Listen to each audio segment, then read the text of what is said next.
మహా అన్న మాటలను తలుచుకుని చక్రి సైలెంట్గా అలా కూర్చుని ఉంటాడు. ఒరేయ్ ఏంట్రా ఇది, ఏమైనా తిన్నావారా అని మాధవ కేశవ అడుగుతారు. నాకు ఆకలిగా లేదు, వద్దు. అసలు మీరంతా తిన్నారా? కనీసం కన్నాకైనా పెట్టొద్దా అన్నయ్య అని మాధవతో అంటాడు. అన్నయ్య, బాధ అనేది నీకు వేరు నాకు వేరు ఉంటుందా అని కన్న అడుగుతాడు.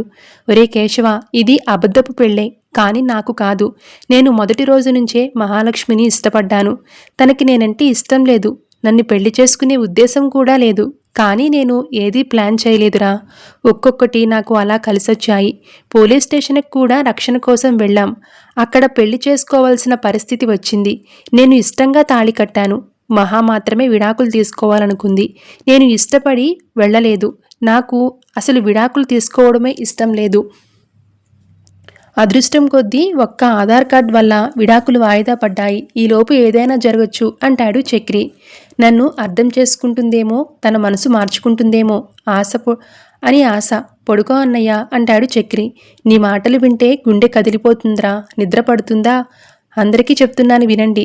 రేపటి నుంచి మహాలక్ష్మితో ఎవరు ఈ విషయం గురించి మాట్లాడొద్దు. ఏమీ జరగనట్లే ఉండండి.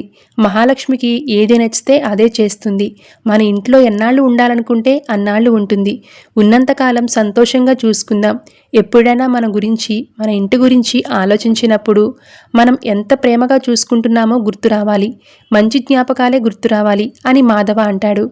ఒరేయ్, అంతా మర్చిపోరి పడుకోరా అని చక్రితో అంటాడు కేశవ.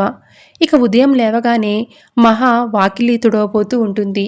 ఆ చీపురు ఇటు ఇవ్వమ్మా అని నారాయణ అడిగితే, పర్లేదు నేను ఊడుస్తాను అంటుంది. ఇప్పుడు ఊడుస్తావు, తర్వాత మా పనులు మేమే చేసుకోవాలి కదా.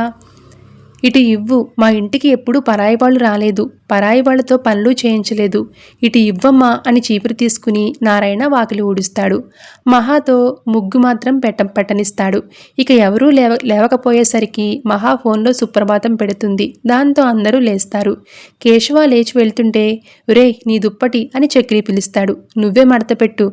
నేను మడతపెడితే వెళ్లేవాళ్ళు ఆగుతారా అని సెటైర్ వేస్తాడు కేశవ.